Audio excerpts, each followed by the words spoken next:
Ακούστε τώρα για την ιστορία των παιδιών του Τούριν, για την Ανδρεία του Τούριν και την ομορφιά της Νίεν, τη μεγαλύτερη από τις ιστορίες του Μπελέρια. Εδώ η ιστορία, αυτή που ονομάζεται και η ιστορία της θλίψης, θα υποθεί σύντομα, γιατί είναι λυπητερή και μέσα της αποκαλύπτονται τα πιο μοχθηρά έργα του Μόργκοθ, του μεγάλου εχθρού.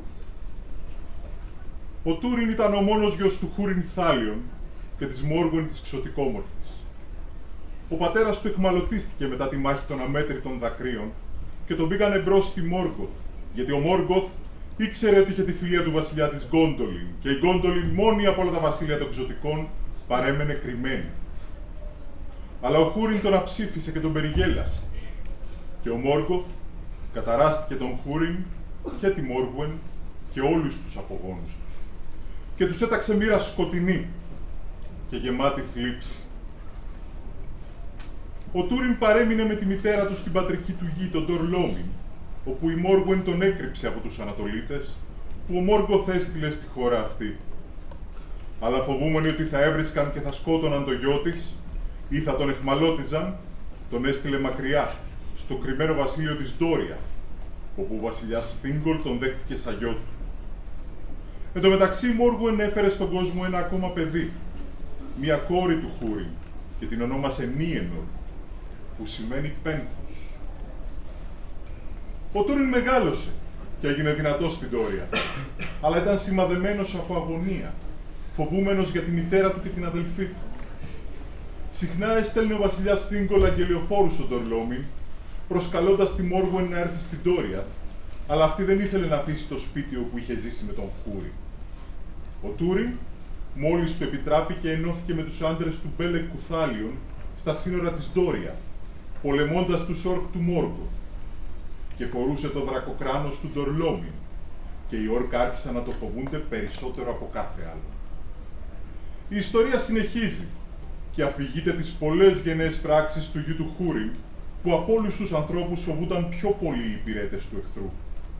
Πρόσφερε μεγάλες υπηρεσίες στην Ντόριαθ και αργότερα στον Αργόθρολτ, αλλά η κατάρα του Μόργκοθ τον βάραινε και το κακό τον ακολουθούσε πάντοτε. Και ονομάστηκε Γκόρθολ, το φοβερό κράνος, και Μόρμεγγιλ, το μαύρο σπαθί. Και στο τέλος, καταδιωκόμενος από τη συμφορά, κατέφυγε στους ανθρώπους του δάσους του Μπρέθιν και δεν χρησιμοποίησε πια το όνομά του, αλλά πιστεύοντας ότι είχε ξεφύγει από το πεπρωμένο, πήρε το όνομα του Ράμπαρ, κύριος της μοίρας. Χάρη στα κατορθώματα του Τούριν, οι δρόμοι για την Ντόριαθ άνοιξαν και η Μόργουεν έφυγε τελικά από τον Ντορλόμιν με την Νίενορ την κόρη της και ξεκίνησε το μακρύ ταξίδι για το παλάτι του Θίνκολ. Αλλά εκεί νέα θλιβερά μαντάτα την περίμεναν, διότι ο Τούριν είχε φύγει. Και όταν δεν ήρθαν νέα στην Ντόριαθ σχετικά με το γιο της, απελπίστηκε και ενάντια στις συμβουλές ύπευσε με συνοδεία για την άγρια ερημιά να ψάξει για τον Τούριν. Η Νίενορ ήταν να μείνει πίσω, αλλά το θάρρος του οίκου της ήταν και δικό της και μεταμφιεσμένη σε εξωτικό ενώθηκε με αυτή την κακορίζικη ομάδα να ψάξει τον αδερφό της. Μετά από 3 μέρες έφτασαν στο λόφο του Αμονέφιλ και εκεί ο Μάμπλουγκ, που ο Θίνκολ του είχε αναθέσει να φυλάει τη Μόργουεν καθοδόν, απαγόρεψε και στη Μόργουεν και στη Νίενορ να πάνε παραπέρα και έθεσε μια εύπη φρουρά τριγύρω τους. Αλλά ο Γκλάουρουγκ ο δράκος δεν ήταν μακριά και έβλεπε ό,τι και να έκαναν. Και ξαφνικά τους επιτέθηκε, με οργισμένη ορμή, και πολλοί ατμούς και μια απέσια μυρωδιά σηκώθηκαν, και ο Μάμπλουμ και η ομάδα του τυφλώθηκαν και σκόρπισαν. Έτσι οι 2 γυναίκες χάθηκαν, και για τη Μόργουεν καμία είδηση δεν έφτασε ποτέ στην Ντόριαθ. Αλλά η Νίενορ κατάφερε να ξαναβρει το δρόμο προς το Άμον-Έθιρ και κοιτώντας δυτικά, ψάχνοντας το Μάμπλουμ, κοίταξε ίσια στα μάτια του Γκλάουρουγκ. Τότε αυτός, έχοντας μαντέψει ποια ήταν, την ανάγκασε να μην αποτρέψει το βλέμμα της και της έριξε ένα ξόρκι απόλυτης σκοτεινιάς και λησμονιάς, ώστε να μην θυμάται τίποτα από όλα όσα είχαν συμβεί, ούτε καν το όνομά της, ούτε το όνομα οποιοδήποτε άλλου πράγματος. Και ο Γκλάουρουγκ την άφησε, και η Νίενορ στεκόταν μόνη κατά τα αστέρια σαν πέτρινο άγαλμα. Αλλά μια μεγάλη θύελα ήρθε από τον νοτιά, και εκείνη έτρεξε μακριά να γλιτώσει από τη μανία της, τρελαμένη από φόβο, πιο γρήγορα από ελάφι και έσκησε όλα της τα ρούχα καθώς έτρεχε, μέχρι που έμεινε γυμνή. Και τέλος έπεσε πάνω σε ένα τύμβο, κλείνοντας τα αυτιά της από τις βροντές και κοίτονταν σαν ένα γρήμι που πεθαίνει. Εκεί την βρήκαν ο Τουράμπαρ και η σύντροφή του. Οι άντρες τη σήκωσαν και ο Τουράμπαρ τη σκέπασε με το μανδύα του και την πήγαν σε μια καλύβα κοντά και τη ζέσταναν και της έδωσαν τροφή. Μόλις συνήλθε και κοίταξε τον Τουράμπαρ, εκείνη ηρέμησε και δεν ήθελε να τον αποχωριστεί. Αλλά όταν εκείνος τη ρώτησε το όνομά της και το γένος της, η Νίενορ μπερδεύτηκε και έκλαψε, σαν ένα παιδί που δεν καταλαβαίνει τι του ζητούν. Και γι' αυτό ο Τουράμπαρ είπε: «Μην ανησυχείς, η ιστορία θα περιμένει, αλλά εγώ θα σου δώσω ένα όνομα. Θα σε ονομάσω Νίνιελ, κόρη των δακρύων». Κι έτσι η Νίενορ ήρθε να ζήσει με το λαό της Χάλεφ στο Μπρέφιλ. Και η καρδιά της δόθηκε στον Τουράμπαρ και αυτός την αγάπησε με τη σειρά του. Και προτού περάσουν 3 χρόνια, ο Τούριν τη ζήτησε σε γάμο και παντρεύτηκαν το μεσοκαλόκαιρο. Και οι άνθρωποι του Μπρέφιλ έκαναν μεγάλη γιορτή. Και την επόμενη άνοιξη, η Νίνιελ ήταν έγκυος. Αλλά η ευτυχία του Τούριν έσβησε όταν ο Γκλάουρουγκ ο δράκος έφτασε στο Μπρέφιλ. Ο Τουράμπαρ με 2 άλλους ξεκίνησε να σκοτώσει το μεγάλο δράκο, αλλά ήταν ο μόνος που κατάφερε να επιβιώσει και να τον φτάσει. Τότε, επιστρατεύοντας όλη τη θέληση και το θάρρος του, σκαρφάλωσε στον γκρεμό που ο Γκλάουρουγκ κοιμόταν και έφτασε κάτω από το δράκο. Τράβηξε τον Γκούρθανγκ το μαύρο του σπαθί και με όλη τη δύναμη του χεριού και του μίσους του το έδειξε στη μαλακή κοιλιά του δράκου μέχρι τη λαβή. Μα μόλις ο Γκλάουρουγκ ένιωσε τη θανάσιμη λαβωματιά, ούρλιαξε και άρχισε να συσπάται βίαια μες στην αγωνία του. Και κοίταξε τον Τουράμπαρ με τόση κακία που ήταν σαν να τον χτύπησε γροθιά. Και ο Τουράμπαρ έπεσε σε σκοτεινή λιποθυμία και κοιτόταν σαν νεκρός. Τότε ο Γκλάουρουγκ πυρπόλησε και κατέστρεψε τα πάντα γύρω του, ώσπου τέλος οι φωτιές του έσβησαν και έμεινε ακίνητος. Οι βρυχυθμοί του Γκλάουρουγκ αντίχησαν στα δάση και έφτασαν στο συγκεντρωμένο λαό και όλοι νόμισαν ότι είχε θριαμβεύσει και σκοτώσει αυτούς που του επιτέθηκαν. Η Νίνιελ ξεκίνησε τότε απελπισμένη να ψάξει τον Τούριν και πλησίασε τα περάσματα του ποταμού Τέιγκλιν, ακολουθούμενη από τον Μπράντιλ, τον αρχηγό των ανθρώπων του δάσους, που την αγαπούσε κρυφά.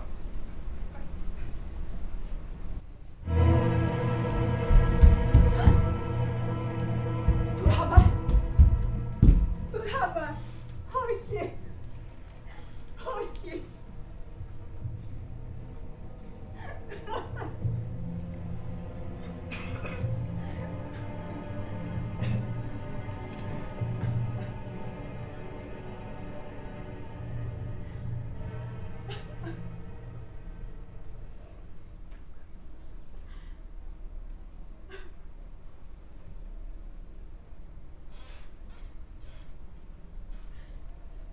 Τουράμπαρ! Τουράμπαρ! Γίνα πίσω! Εγώ είμαι! Η Νίνιελ! Ο δράκος είναι νεκρός! Νεκρός! Μόνο εγώ είμαι εδώ κοντά σου! Νίνορ, θυγατέρα του Χούριν, συναντιόμαστε ξανά πριν το τέλος. Σου δίνω τη χαρά να βρεις επιτέλους τον αδερφό σου. Και τώρα θα τον αναγνωρίσεις, αυτόν που μαγειρώνει στο σκοτάδι, τον δόλιο για τους εχθρούς, τον άπιστο στους φίλους, την κατάρα της γενιάς του, τον Τούριν, τον γιο του Χούριν.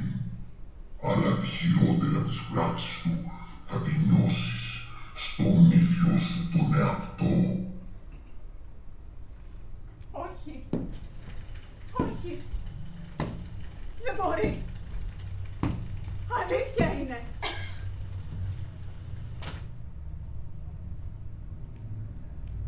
Έχε γεια!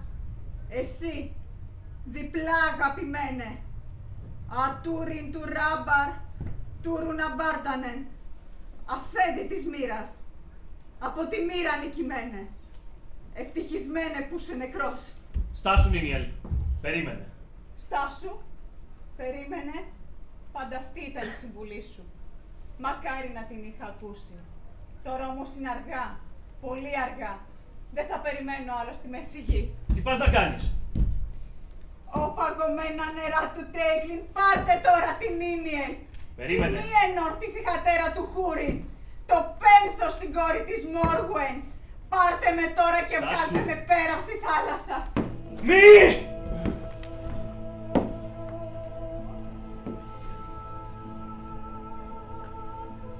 Όχι, Νίνιελ.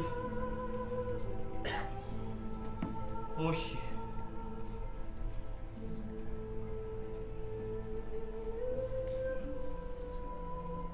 Εσύ.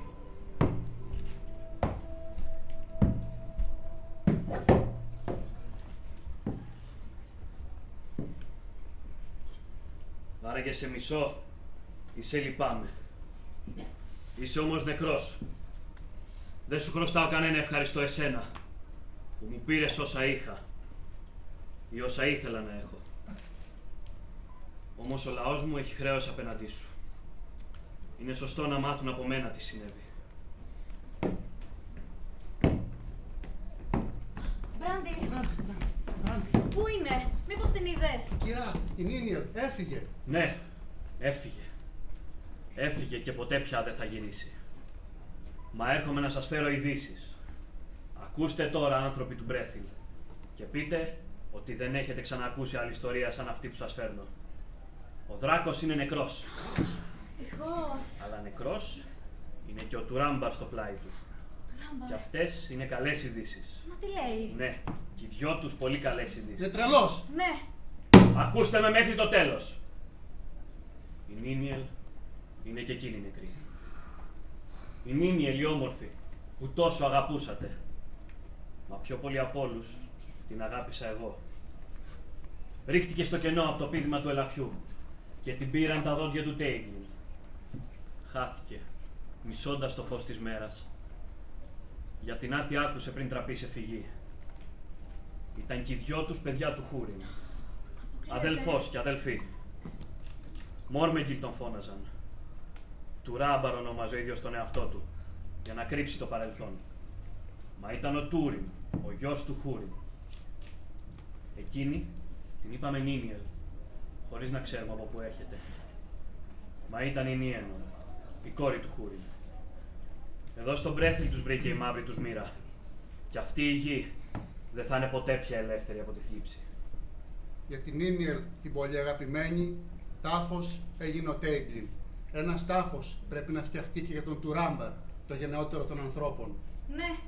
Ο σωτήρας μας δεν πρέπει να μείνει άταφος κάτω από τον ουρανό. Ας πάμε κοντά του.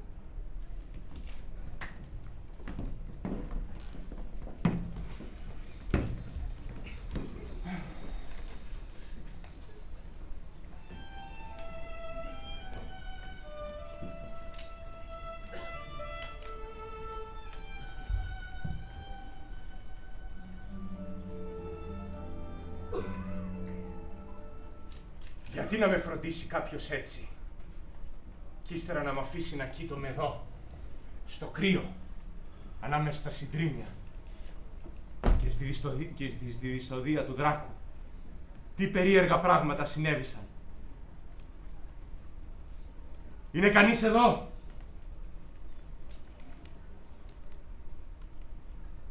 Βρωμερό ήταν το δηλητήριο του Γκλάουρουγκ. Αλλά εσύ είσαι πιο δυνατός από μένα, Γκούρθανγκ.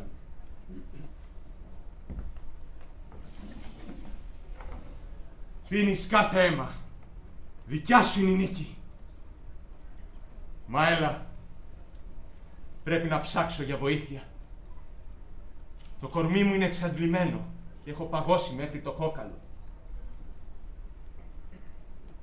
Ίσως βρω έναν από τους ανιχνευτές να με περιμένει στον Εν Γκίριθ. Αλλά μακάρι να βρισκόμουν γρήγορα σπίτι μου, να ένιωθα τα απαλά χέρια της Νίνιελ και την επιδέξια φροντίδα του Μπράντι.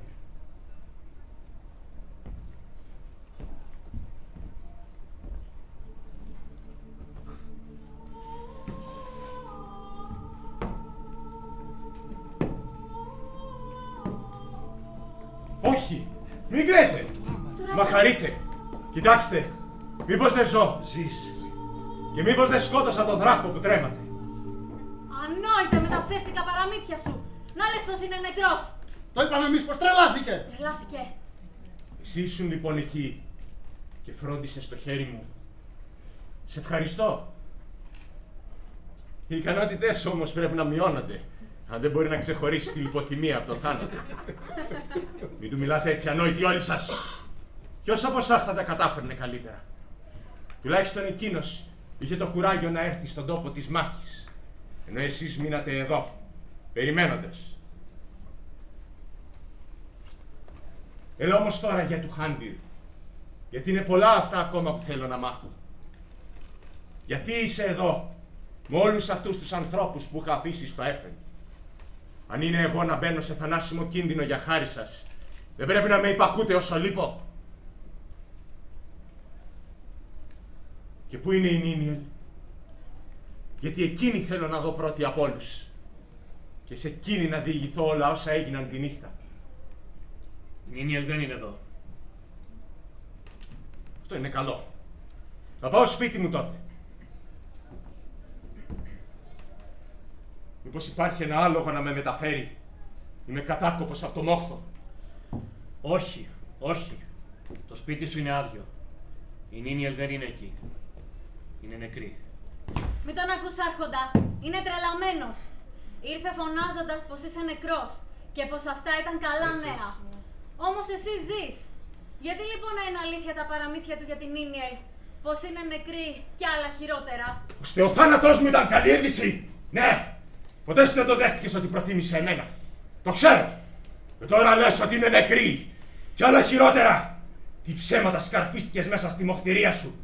Θα μας φάξεις και τους δυο μαπέσιες λέξεις, μιας και δεν μπορεί να σηκώσεις άλλο όπλο. Τρελαμένος εγώ! Όχι! Εσύ είσαι τρελαμένος! Μαύρο σπαθί της μαύρης μοίρας! Κι όλοι αυτοί ξεμαλαμένοι! Δεν λέω ψέματα! Η Νίνιελ είναι νεκρή! Νεκρή! Νεκρή! Ψάξτε στον Ντέιγκλιν! Πώς το ξέρεις? Πώς το κατάφερες? Το ξέρω γιατί την είδα να πηδά. Αλλά εσύ είσαι αυτός που το κατάφερε. Έτρεξε να φύγει μακριά σου Τούριν, γε του Χούριν, και ρίχτηκε στο Κάμπεντεν-Άρας για να μην σε ξαναδεί ποτέ. Η Νίνιελ. Η Νίνιελ. Όχι. Η Νίενορ, η κόρη του Χούριν. Ναι! Είμαι ο Τούριν, ο γιος του Χούριν. Το έχεις μαντέψει από καιρό. Αλλά δεν ξέρεις τίποτα για την αδερφή μου. Τίποτα! Ζει στο κρυμμένο βασίλειο και είναι ασφαλής. Όλα αυτά είναι ένα γέννημα του πρόστιχου μυαλού σου για να οδηγήσει την τρέλα τη γυναίκα μου. Και τώρα και εμένα. Δόλιε Σακάτι, να μας κατατρέξει και τους δυο στο θάνατο. Μη μ' ακουμπάς! Σταμάτα το παραμιλητό σου! Αυτή που αποκαλεί σύζυγο ήρθε κοντά σου και σε φρόντισε. Αλλά εσύ δεν της απαντούσες. Άλλος απάντησε για σένα. Ο Γκλάουρουγκ ο δράκος. Που μάλλον αυτό σας μάγεψε και τους δύο. Και σας οδήγησε στο χαμό. Αυτά της είπε πριν το τέλος. Νίενορ, θυγατέρα του Χούριν, να ο αδελφός σου. Δόλιος για τους εχθρούς, άπιστος για τους φίλους και κατάρα για τους δικούς του. Ο Τούριν, ο γιος του Χούριν. Χα! Στο νεκροκρέβατό τους όλοι οι άνθρωποι λένε την αλήθεια. Από ό,τι φαίνεται, το ίδιο κάνουν και οι δράκοι. Τούριν γε του Χούριν. Κατάρα της γενιάς σου και όποιου σου δώσει καταφύγιο. Δεν φοβάμαι να πεθάνω. Γιατί έτσι θα ψάξω για την Νίνιελ που αγαπούσα. Κι ίσως και να την ξαναβρω πέρα από τη θάλασσα. Να ψάξεις για την Νίνιελ! Όχι! Τον Γκλάουρουγκ θα βρεις! Να γενοβολήσετε μαζί κι άλλα ψέματα. Με το σκουλίκι θα κοιμηθείς. Την αδερφή ψυχή σου να σαπίσετε στο ίδιο σκοτάδι.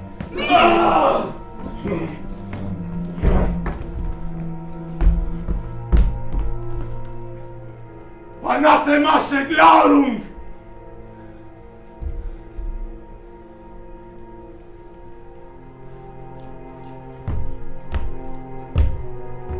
Κατάρα στο Μόργκοθ!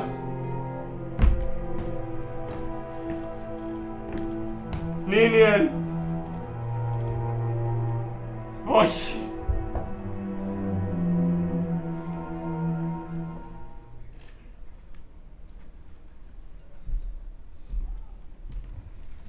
Τούριν! Καλώς σε βρίσκω επιτέλους. Σε αναζητούσα. Και χαίρομαι που σε βλέπω ζωντανό. Αν και τα χρόνια δείχνουν βαριά πάνω σου. Βαριά, ναι. σαν τα βήματα του Μόργκοθ. Αλλά αν χαίρεσαι που με βλέπεις ζωντανό, Μάμπλουνγκ, είσαι ο τελευταίος στη μέση γη. Πώς κι έτσι? Έχερες πάντοτε τιμής ανάμεσά μας. Αν και ξέφυγες από πολλούς κινδύνους, στο τέλος φοβήθηκα για σένα. Παρακολουθούσα την πορεία του Γκλάουρουγκ και σκέφτηκα πως είχε εκπληρώσει τον δόλιο σκοπό του και γύριζε στον αφέντη του. Όμως άλλαξε πορεία προς τον Μπρέθιλ. Ταυτόχρονα έμαθα από κάποιους περιπλανόμενους πως το μαύρο σπαθί της Ναργκόθροντ είχε εμφανιστεί ξανά εκεί και πως τα ορκ απέφευγαν τα σύνορα του Μπρέθιλ σαν τον θάνατο. Τότε τρομοκρατήθηκα και είπα, αλίμονο, ο Γκλάουρουγκ πηγαίνει εκεί που τα ορκ του δεν τολμούν να πάνε, να ψάξει για τον Τούριν. Και έτσι ήρθα προς τα εδώ, όσο πιο γρήγορα μπορούσα, να σε ειδοποιήσω και να σε βοηθήσω. Γρήγορα, μα όχι αρκετά γρήγορα. Ο Γκλάουρουγκ είναι νεκρός. Σκότωσα το Μέγα Σκόλικα. Δοξασμένο θα είναι για πάντα το όνομά σου, ανάμεσα σε εξωτικά και ανθρώπους. Δεν με νοιάζει, γιατί είναι και η καρδιά μου νεκρή. Αλλά μιας κι έρχεσαι απ' την Τόρια, πες μου νέα για τους συγγενείς μου. Γιατί μου είπαν στον Ντορ Λόμιν ότι έχουν βρει καταφύγιο στο κρυμμένο βασίλειο. Όντως, εκεί κατέφυγαν. Την χρονιά πριν από τον ερχομό του Δράκου. Μα αλίμονο, πλέον δεν βρίσκονται εκεί. Συνέχισε και σύντομα. Βγήκαν σε ερημιές να σε αναζητήσουν. Ενάντια στη συμβουλή μας. Όταν μαθαίθηκε πως εσύ ήσουν το μαύρο σπαθί, σκέφτηκαν να πάνε στην Ναργκόθροντ. Όμως εκεί εμφανίστηκε ο Γκλάουρουγκ και η φρουρά του σκόρπισε. Κανείς δεν ξανάδε τη Μόργον από εκείνη τη μέρα. Στην Ίενορ όμως, ο Δράκος έριξε ένα ξόρκι που την άφησε μουγγί και εκείνη έτρεξε προς το βορρά, μέσα από τα άγρια δάση σαν ελάφι και χάθηκε. Δεν είναι αστείο! Ο η όμορφη Ίενορ ώστε έτρεξε από την Τόρια στο Δράκο και από το Δράκο σε μένα. Μα τι γλυκιά ευλογία της τύχης. Με λαμψή σαν μούρο ήταν. Μαύρα ήταν τα μαλλιά της. Λεπτή και μικρόσωμη σαν παιδάκι των ξωτικών. Κανείς δεν θα την μπέρδευε με άλλη. Κάποιο λάθος υπάρχει εδώ. Δεν ήταν έτσι η αδελφή σου. Ήταν ψηλή. Τα μάτια της ήταν γαλάζια. Τα μαλλιά της από λεπτό χρυσάφι. Όμοια στην όψη με τον πατέρα σας, τον Χούριν. Δεν μπορεί να δεις αυτήν. Δεν μπορεί! Δεν μπορεί, Μάμπλουνγκ! Και γιατί όχι! Αφού είμαι τυφλός! Δεν το ξέρεις! Τυφλός! Ένας τυφλός που ψαχουλεύει από μικρός μέσα στις μαύρες ομίχλες του Μόργκοθ. Άσε με λοιπόν! Φύγε! Γύρνα στην Τόρια που μακάρι να τη μαράνει ο χειμώνας. Κατάρα στο Μενέγκροθ και κατάρα στην αποστολή σου. Μόνο αυτό έλειπε! Τώρα έρχεται η νύχτα!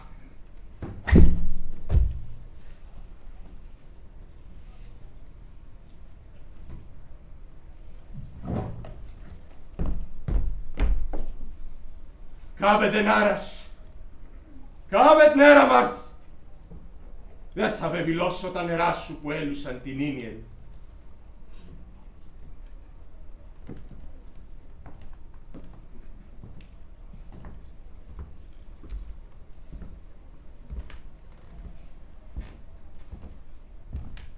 Όλες μου οι πράξεις υπήρξαν κακές.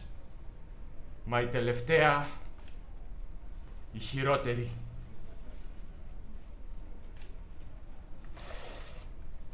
Χαίρε Γκούρθαγ μαύρη λεπίδα του θανάτου.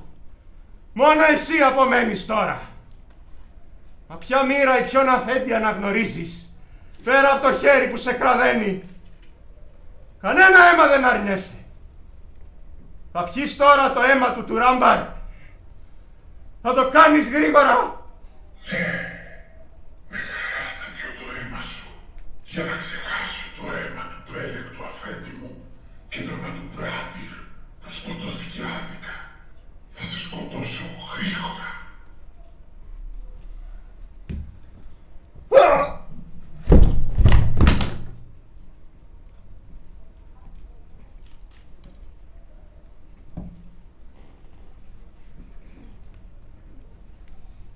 Ο Μάμπλουνγκ που τον είχε ακολουθήσει, κοίταξε τον πεσμένο Τούριν γεμάτος θλίψη και σκέφτηκε τον Χούριν, έτσι όπως τον είχε δει στη μάχη των αμέτρητων δακρύων και τη φοβερή μοίρα της γενιάς του.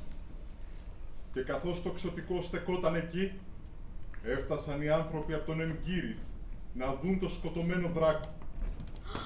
Και όταν είδαν με ποιον τρόπο είχε δώσει τέλος στη ζωή του ο Τούριν του Ράμπαρ, έκλαψαν.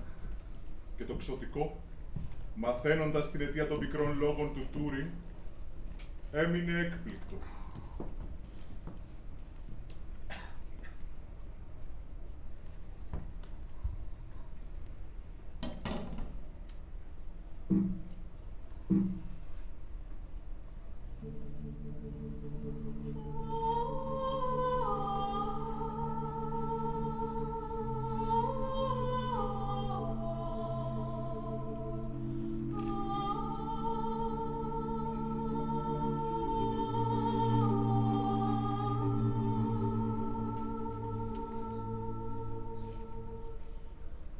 Λέχτηκα κι εγώ στην κατάρα των παιδιών του Χούριν κι έτσι σκότωσα με τα λόγια μου κάποιον που αγαπούσα.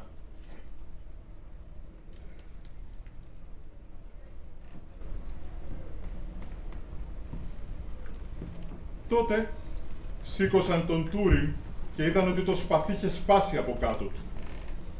Έτσι χάθηκαν όλα όσα ήταν δικά του.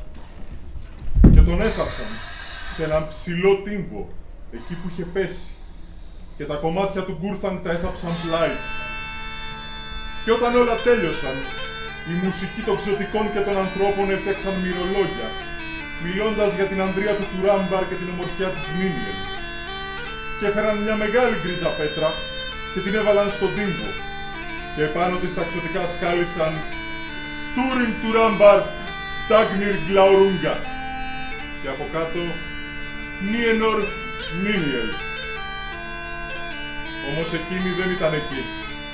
Ούτε έμαθαν ποτέ που την πήγαν τα παγωμένα νερά του Τέιγκλιν. Έτσι τελειώνει η ιστορία των παιδιών του Χούριν. Η μεγαλύτερη από τις ιστορίες του Μπελέρια.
που είχατε την υπομονή να δείτε αυτό που ετοιμάσαμε. φυσικά τον καθηγητή Τόλκιν για τα υπέροχα κείμενα, την Ένα Λαναρά, τη σκηνοθέτη δάμας, η οποία κάνει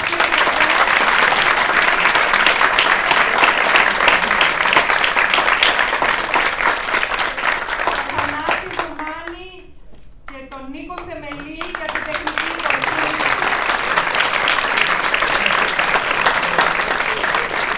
Τα υπέροχα φωτιστικά του Γιώργου.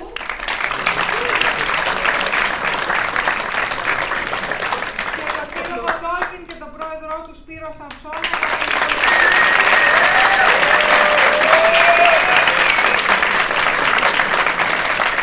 Και βέβαια όλους τους υπέροχους καλλιτέχνες που δάνεισαν τις εικόνες τους και τις μουσικές τους για αυτή την παράδοση.